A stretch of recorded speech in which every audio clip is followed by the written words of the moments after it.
Welcome, everybody. We got the Industrial Insights podcast back, and we got Luca Conner joining me today. He's with a company called Packin and in Tallahassee, Florida, and has a unique story, having started in diapers practically in the industry and is a senior still at FSU. So what it's like bootstrapping a 3PL is kind of like the vibe that we'll explore today, and just excited what I've already learned about you, Luca, just like riding the rocket ship and being the person who has worn all hats in your small but mighty 3PL. It gives you great experience, right? So you've done every job that you will be hiring for in the future. And so I love that, and just appreciate you spending time with me today, and everything that everyone will get to learn about the 3PL business and your journey. Yeah, awesome. I appreciate you having me on, Justin. I'm grateful to share our story as well as just what I've learned. Like you said, we're pretty young here, but having that young outlook allows us to tackle the 3PL solution in a different manner. But I just start off introducing myself. Like you said, my name's Luca. I am the co-founder and co-CEO here at Packin. So my day-to-day job here, I focus on growth. I focus on strategy. I describe my relationship between me and my co-founder as he builds the product and maintains it, and I bring it to market, right? Okay. So like he said, I've been in e-com, you could call it, since I was in diapers.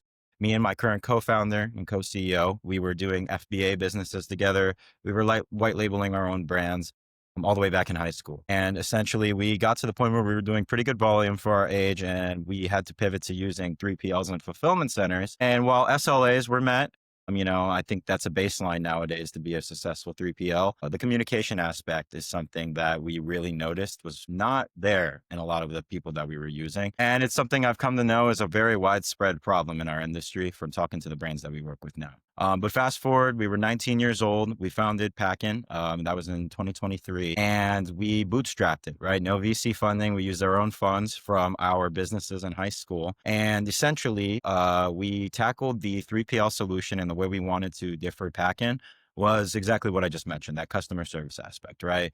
So you build the good systems, you have the proper technology to meet your customers' needs, and then you provide them with this level of client service and communication that gives them the mindset to maximize the partnership, right? Because it doesn't matter how efficient your 3PL is, if the brand owner is having to worry about what's going on because there's a lack of communication, because they can't see what's happening in the warehouse, they're not able to maximize the freedom, the resources that they could allocate away from that in the way that the partnership is meant to be done, right? We bootstrapped it, and by the skin of our teeth, we made it through that startup stage, and we retained our first client. And we were very lucky in the fact that our first client, we met them through a personal connection. Okay. They were actually moving and transferring away from a pretty legacy 3PL. And they were in a 2-month period in their own space. And we came to them, we're like, listen, we showed them, we put all the cards on the table. We were honest with them, but they were also young guys. Luckily, they owned a brand that was doing over 1,000 orders a month. Okay. And they decided to take the chance on us. And it was pretty funny. I still remember the day they pulled up to our first location. And I'm not exaggerating when I describe it as a shack in the woods, right? And they were all smiles, and they believed in us, right? And we knocked it out of the park for them. We met SLAs that the legacy 3PL they were with were meeting, and we added that personal touch I'm talking about. Yep. And from there, they saw that we were really all in, and they went ahead, and as you know, brands are in their communities, they talk, and they started referring us. And it started this snowball effect to where, I'm happy to say today, we service 25 clients. We're almost entirely direct to consumer, e-com based. Yep. And we have 100% client retention rate. So every single client that's joined up with us has never left. And that's basically been where we've been killing it, right?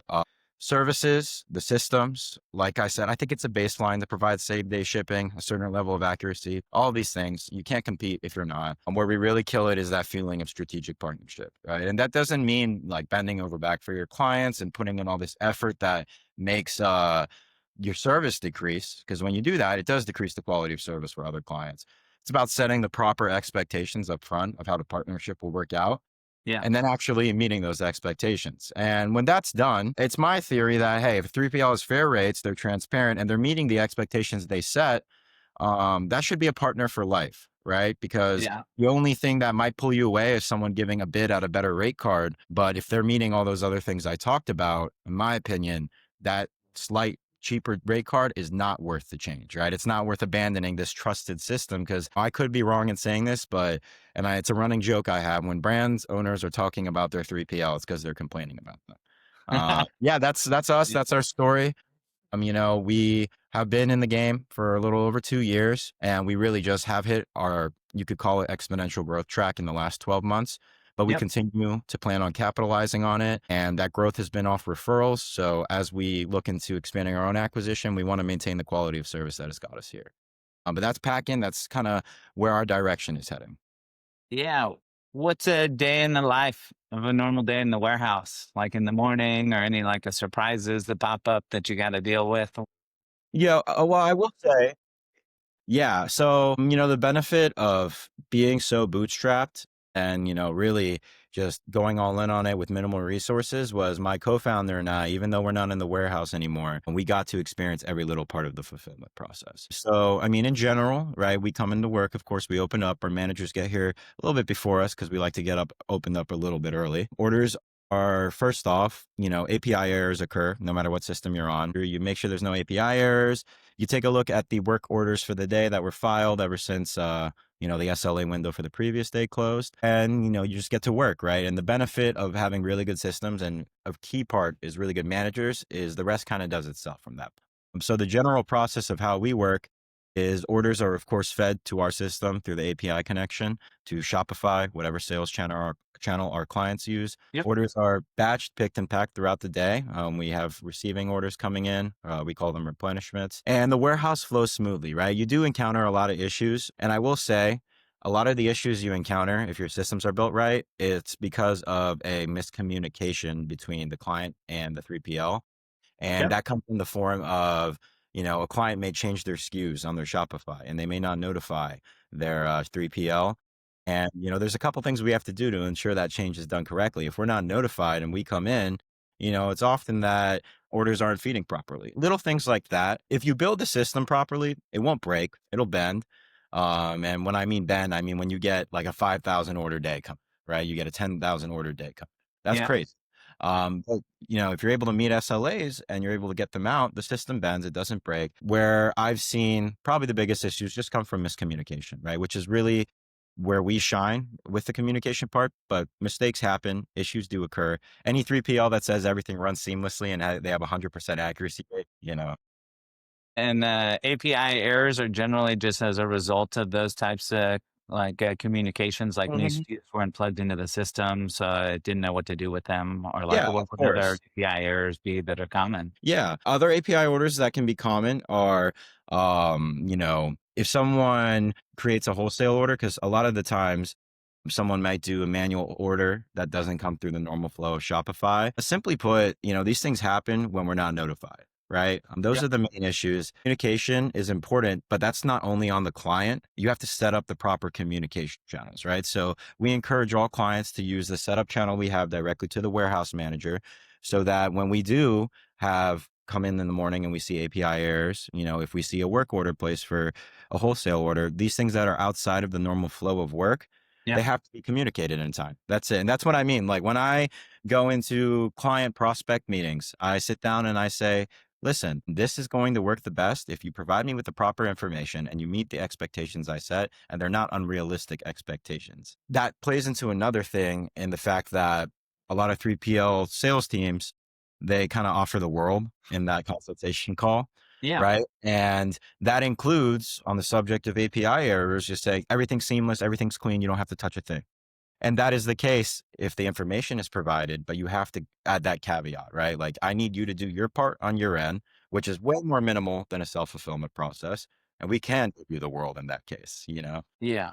What's the other side of that when you think of like the brands and the customers and why they like may have a challenge communicating back? I assume it's just a million things going on. They're dealing with the same orders and they're just like have their own issues that are like hard to like translate in real time. Well, even two brands doing 1,000 orders a month each could be entirely different types of brands. The way I say that is, I have brands that work with us that do 500 orders a month, which is on the smaller side, but they implement enterprise level infrastructure, even if they're not at the enterprise level.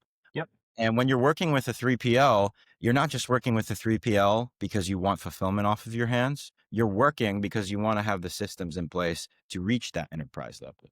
Yeah. Uh, so a lot of the time when that lack of communication happens, it's because brand owners may be on the come up when it comes to orders, but it's just them behind the team. Maybe they don't have the proper infrastructure, like I'm talking about, like a customer service team, proper workflow set up in their Shopify, things like that, and I tell my brand owners that I work with, even though you may not be at the enterprise level yet, make decisions at the enterprise level and you will get there. Yeah. And it kind of reflects on how we did, like being bootstrapped, only doing 1,000 orders a month with our first client. That's a small 3PL. That's not a 3PL in my opinion. We're just fulfilling for one client, but we had to come into work every day and we had to build the structure to think at the enterprise level, right? So before we even had that first client, we were paying a subscription fee for a full warehouse management or order management software. We Yep. had all the pick and pack stations set up. We built out our operations like we were at a level 5 to 10 times the size that we were. So then when that growth happened, it happened in a sustainable and good way. And the same thing applies for these brand owners, right? So when the brand owners are choosing to make an enterprise level decision, like working with the 3PL, the rest of the infrastructure has to follow and the communication naturally develops. Build it and they will come. Yep. Yeah. That's the way I see it. It kind of puts a timer against you when you do that because obviously there's a higher overhead involved. It's a higher capital investment when you're Yep. going into it, building these systems before you know that it's going to come. And that I'm not saying buy the best of the best immediately when you don't even know what your sales are going to be next month. But I'm saying, you have to set up the infrastructure, Yeah. right? I mean, of course there's exceptions, but that generally tends to help the process go a lot smoother. And to be able to make the promise that you can fulfill it when they give you an extra zero at the end of their order. Exactly. What's some of the financial realities of running a 3PL? I'm sure there's certain things that are like margin killers or like challenging to balance. So, the number one thing, and this isn't like specific to us, this is probably the biggest issues on a cash flow basis that 3PLs face is at the end of the day, we're acting as a no interest bank for these shippers and these brands because we are floating the shipping costs for them for our net terms, right? Which is a benefit to the brand.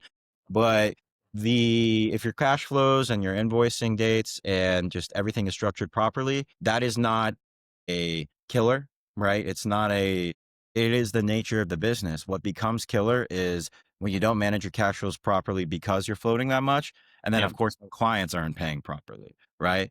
So for me, and some people might consider this a bit strict, because I know some 3PLs don't implement this policy, some do. If a client goes beyond the, of course, due date of the invoice, we pause fulfillment, right? Yep. And while that might not be ideal for the client, of course, they have to understand, and that's like the expectations I'm talking about. I said, like, Yeah. we are floating the shipping cost for you, which is allowing your cash flows to free up. There Yeah. really is no reason why you shouldn't be able to pay on the terms we agreed upon. Yeah. Those are the types of things, So, of course, the biggest killer to your cash flows is that issue of clients maybe not paying on their proper invoicing terms, which that's proper expectations and proper infrastructure. And of course, it's choosing the right brands to work with as well, the ones that are sustainable, ones that have good practices. And then the biggest margin killer, And it's you know in advance, now you can sniff it out if you're like, okay, or it's getting references or you ask for financials. I mean, tenants, you ask for financials. I can't imagine you do with the Yeah, you can't go customer. that extensive with Yeah. them. Yeah. But what I will say is, as we were growing, of course, you're like, take whatever volume we get, take whatever clientele we get. Yeah. Now that we are doing, 5 figures in orders a month, now that we have this clientele base, enterprise and lower level, we have to be selective about who we work with, right? I don't take every lead that comes our way, even if they do have high order counts, because if their infrastructure isn't proper, Yep. if they don't have the right SKU arrangement, M weights, all of these things, if their supply chain is broken outside of what we do, then that is directly going to affect the quality of service to my current clients if we bring them in. 100%. 100%. And then the other, I guess you could call it killer to your margins in 3PL. I mean, it's mistakes. So an example would be if we have a mispack and, we have a 99.996% accuracy rate right now, Yep. but over 5 figures of orders, there's still several mispacks happening, as you can Yeah. tell. When those happen, Our policy is we comp them on all fees and shipping for that order. We pay for the return label to get the product back that was mispacked and sent. And then we comp them for the new shipping of the new product, right? Making it And right. basically, but when you think about that, that can add up to $50 to $60, right? In comp right away. For us, our pick and pack sits around $2 an order on average. That's 30 orders, right? But that if that stacks up, it can Yeah. kill your margins, Yeah. and that's, of course, you want to guarantee a good quality of service to your clients by not having mispacks and being accurate, but it goes the same way. It's beneficial for the business to be better at what you do, Yeah. unless you don't comp your clients and you just tell them, kick rocks. That's different. But, I haven't heard of a 3PL that does that yet. It doesn't work that way. Yeah. Customer Yeah. service, you got to make it right. Mhm. What fees, costs kind of surprise brands the most, do you think, when they sign up for a 3PL? Oh, that's a good point. And I will say, like, a lot of 3PLs, they structure their pricing differently. So the way we price out is we have an onboarding fee. We charge on an hourly basis for the inbounding process. And I'm very clear with my brands, right? I'm like, hey, if you send me your bulk in an organized manner, we'll give you the resources to pre-label it, all of these things, your costs will go down by 75%.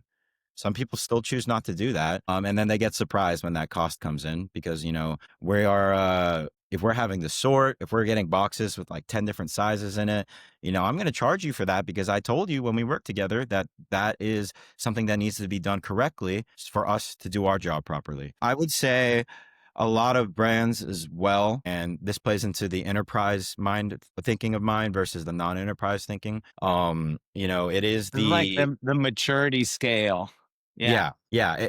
The pick and pack for the larger brands, right, is less of a focus because shipping rates are more of a focus, right? At the end of the day, pick and pack, you're not going to see crazy variations because if you have a pick and pack 100% higher than the market average, I mean, people are going to stay away from you like you have the plague, right? But in the case of shipping rates, that's something where I see enterprise level brands being very focused and being very, careful about who they're choosing Yep. because, for us, we have negotiated rates, right? Some 3PLs may have negotiated rates, but it's an average $1 and higher an order when it comes to the shipping labels. And I've noticed the trend of some of these smaller clients that come our way, they don't even ask about the shipping rates, right? And I'm like, Okay. and I tell them, I'm like, look, listen, I know you're probably going to be looking at other 3PLs after this. Ask them about their shipping rates. And, the nature of negotiated rates is you sign a non-disclosure agreement with the carrier, so you can't provide a rate card, but Yep. you ask for specific examples of shipments and they can compare that side by side. And, when brands come in to us from another 3PL, they are surprised by the rates being a little bit lower. And they ask, well, what does this entail? And some 3PLs just aren't transparent with that process. Yeah. I love it. That's good. I love where you know it well enough where you can give them what they need to ask, knowing they're shopping around, and Mm-hmm. that like kind of truth will set you free to some extent. Yeah. 100%. Yeah. You have already hit some of this that's like dream client versus like nightmare client, right? And like a lot of it being like the enterprise infrastructure, or at least the mindset of like a trying to improve their operation to better align so that it's a smoother like relationship with you and for their business and to be able to scale and scale together. What's kind of some of the biggest differences you found between like your best client and like maybe the worst one that you're still working with? So it We have is, organized inbound, right? so that is one thing. Organized inbound directly translates to how smooth the rest of the process goes. Yeah. Inbounding is the We have foundation. paying on time. Yeah, inbounding is the foundation for the rest of the warehouse to work properly. I would say the number one thing, and you could call it intangible, is the mindset that the owner of the brand has, right? So there are two very distinct types of brand owners I have come across. Yep. One who see it as a pure cash cow, and one who see it as building a community and building a brand. And there's a difference between building a brand and building a brand. And that translates into the everyday process of every single thing they do for their brand outside of fulfillment, which directly relates to fulfillment, right? So I Yep. have a client, for example, they do custom packaging. They send notes in each package that goes out. They're very, How very about the involved. ones that put candies in there? Yeah, Yeah. yeah. I mean, but those things are, they're so little, but they make the difference, right? Because, and this plays into like one of my main themes behind Packin and what I'm trying to do Yep. with my co-founder is fulfillment is often looked at as a cost driver, right? It is, and it's considered a cost center, and people consider it an inevitable cost of doing business. But if I'm working with the brands I'm talking about who see it as building a brand, they take the extra step for their client experience or the customer experience, it can turn into a retention tool, right? It can return into even a sales driver, It's an because investment, not a cost. yeah. Yeah. And, if you're able to provide really clean delivery, really clean fulfillment, and a really clean post purchase experience, which what is that? Customer support and fulfillment. You are able to, basically not guarantee, but very much increase the chances that that's a returning customer. And brands that know that, that see that, that is the ideal brand to work with. That is the prime client, because it's not my job to micromanage what they're doing at each step of the process. But Totally. if I know that they have that mindset, I can trust that they're going to be applying that, right? And Yep. then on the other end of things, like I said, the worst brand to work with in 3PL is people who just consider the brand a cash cow because they don't care about customer support. They don't necessarily care about, on-time delivery. They don't care about these things. And they just focus on pure acquisition, which, in my opinion, good acquisition goes out the door if you don't have a good backend. Yeah. Yeah. They're probably the most likely to squeeze and squeeze everywhere and squeeze all the time. Hmm. Yeah, so you'll love this, Luca. One of these companies that I do work for is a $1 billion company. You would know them if you heard them, and they put candy in some of their packages. That's just like Hmm. part of the 100 different things they do to please their customers. And it's amazing to see when you do that at scale. Someone is in charge of buying like 2 million pieces of candy and then making sure it's in all the fulfillment centers. And then, like, what kind is it? How much is each piece? Is it a big one, a small one, an old one? Is it a flavor that people like? How are you packaging it? Who gets how many? What's the machine that packages it? And that's like a whole process. And like Hmm. someone spends time out of their day there are people that are hired purely on that one part. And so it was so funny seeing like pallets and pallets and pallets of candy. And then you're just like, wow, that's being in the customer mindset. Yeah, that's how you build a brand. I mean, ecom, and I think that these last several months, I don't know if you agree with me, but I think it's been the most tumultuous time for the e-commerce and logistics industry that we've seen in years, maybe decades, right? At least in Yep. my lifetime, since I knew what logistics was and what ecom was, this is 100% the most volatile and tumultuous time. And I think it is really cut from the herd the brands that do care about the infrastructure in the way I'm pointing out, Yeah. because those little things, they stack up, right? And they act as a cushioning against the blow of a volatile environment like this, because that's a loyal customer, and a loyal customer often will outweigh the effects of a volatile market, right? So Yeah. I'll give you an example. I mean, It's a we've different seen, kind of float. yeah, Yeah. it's a different type of, it's just, this has just been such a moment of realization this last year for the entire industry as a whole about where the priorities really matter. And that point I brought up of seeing fulfillment as a cost driver, the reason that was a very common thing is because, and it was for a while, fulfillment and logistics, it's a cost center because it was predictable, right? It was a predictable cost driver, your logistics and your shipping. If it varies, it's by very little. Yep. And this entire tariff situation and everything happening threw that concept out the window, Yeah. right? Because the very act of logistics now drove up or drove down margins by 100%, right? 100% tariffs. Yep. And I mean, it blindsided a lot of people, and it is forcing the brands that want to push through it, because while we are kind of out of the worst of it now, I would say it could happen again. That's what's been proven to us, right? And it's making these brands focus on fulfillment as more than just a predictable cost center, Yep. which if they focus on it correctly, they're looking on how it can be used to drive sales, drive retention, and directly counteract the volatility of the situation. I have had some clients pick up more customers as a result because they were that trusted partner. And then we've seen like bankruptcies and people like closing up shops. I got to imagine you've seen some separation of brands that you work for Yeah. who had to just stop, or like it's all depends on what's your product, right? And like how are you set up in your supply chain and like what's made where and what's person. Yeah. It is I wild to see the variety of experiences out there. It is so it's very telling, right? Because when COVID happened, I mean, as you know, ecom was already getting big, but just rocket ship, right? And I mean, you could call it Lala. The last several years have been Lala Land for brand owners, right? The market is just exponentially growing. Supply chains were easier than ever once COVID kind of separated and came to its close. And it's just been almost, you could call it like a manic growth period, right? And now with this, it was a reality check, right? It was a reality check that, hey, this method of building a business, which you could argue it is maybe not the easiest is the right word, but definitely the most straightforward. Definitely you have the most resources available to you than ever before. It caused this manic rush. And now this is a reality check that, hey, you have to have your fulfillment dialed in.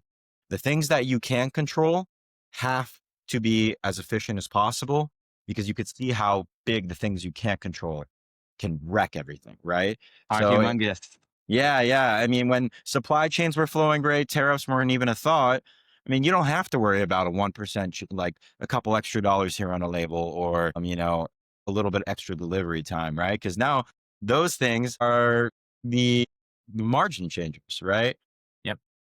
You have to focus on what you can control in an era where so many things we can't control are happening. Yeah. This is a perfect segue. You'll love this quote. Q4 is the Super Bowl of logistics. Mhm. So if we just think of like peak season and like the holidays and people closing out their years and trying to finish strong and meet demand, what do you thinking Q4 is going to look like for you this year? And how do things change when you hit peak or when you have like volume that's temporary or when you're just trying to deal with like that version of the business? Yeah, so Q4 it becomes a completely different ball game. Like you said, it is the Super Bowl. So for us, in the months of November and December, we're Get your expecting. sweatband on, get your mouth Yeah. guard in, get prepped and ready. Yeah, for the months of November and December, we're expecting an at least 100% volume increase, which is big, right? Yep. So how do you prepare for that? You bring on the labor necessary, you plan it out. And we've seen a couple quarter fours in our time, right? Nothing like this, because as I told you, we've had that exponential growth track, Yep. but you do a couple things, right? You of course You do a got full. growth plus peak. Yeah, it's game time for us, right? We are providing a killer service and we make it through this quarter to four.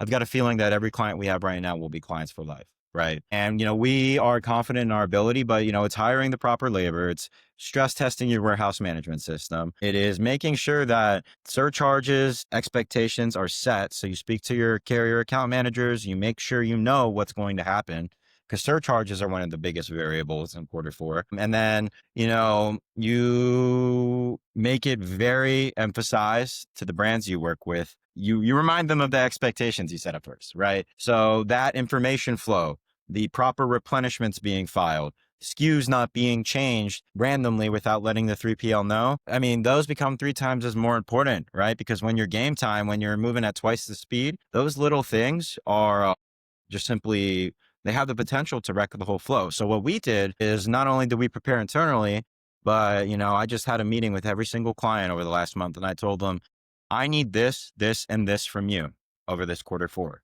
If you Yep. don't provide it to me in the time I'm laying out, I cannot guarantee SLAs to you.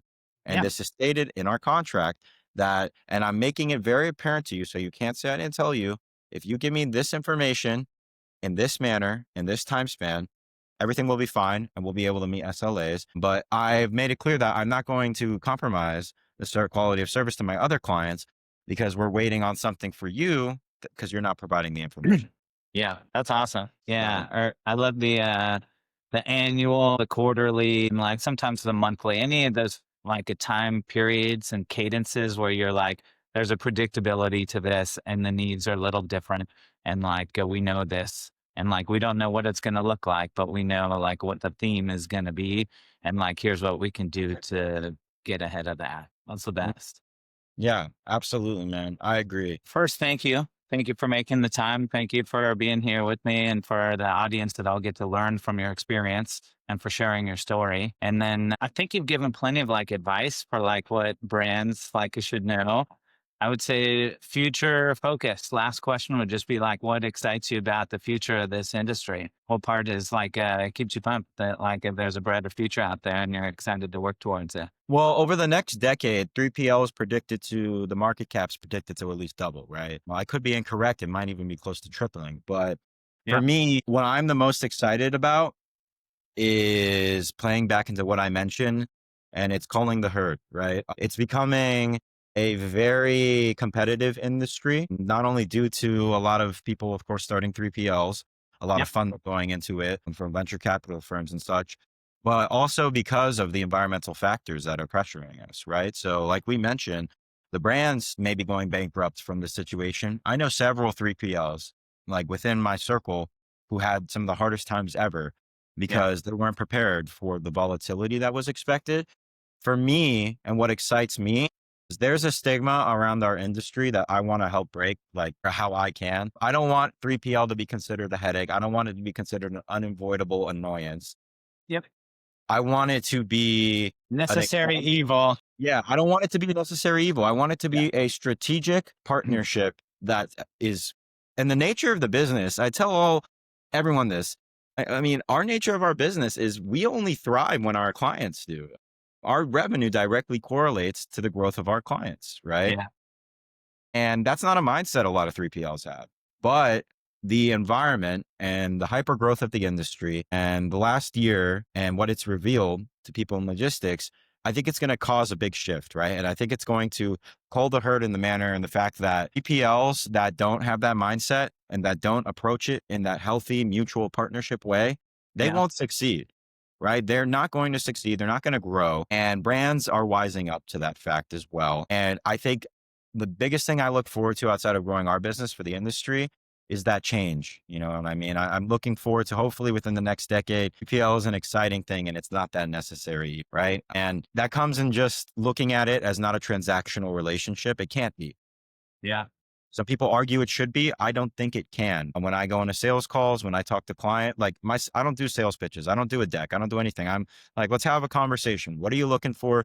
This is how I think I can do it. This is how I think I can. People appreciate that, right? And that's just a little aspect of what I hope the industry starts to incorporate because it is quite the thing handing off all of your inventory and logistics to an entirely other like new entity that you don't know that well, right? Yeah. And making that an easier decision and a more confident decision for brands. It's exciting to see the industry heading that. Love it. Growth partners. Yeah. It's That's kind of it. like an accountability partner too, a little bit. Mhm. Yeah. Yeah. My brand, it's funny, a couple of my brand owners who didn't have that together, like the infrastructure, the way that I'm talking about that allows you to make that enterprise level decision making. I talked to them, right? And a lot of them are like, thank you. Like, please get on me, like text me, bother me. You won't be overstepping. If there's something that you're seeing that I'm not, Yeah. contact my team, contact me. I promise it's not overstepping. So now if I go into the Shopify to do something and I see a brand owner and they've got something set up that isn't my purview, that is wrong, I'm calling them. You know what I mean? Yeah. But yeah, that is that's definitely the most exciting thing. I hope there's more of it across the board, not just from us. Yeah. I love it. What a mindset. Thank you, Luca. Thank you for making time for us today. And I'll catch you later. I'll catch you later, Justin. Okay. Look forward to it. Yeah. Okay. Bye bye. All right. See you. Okay.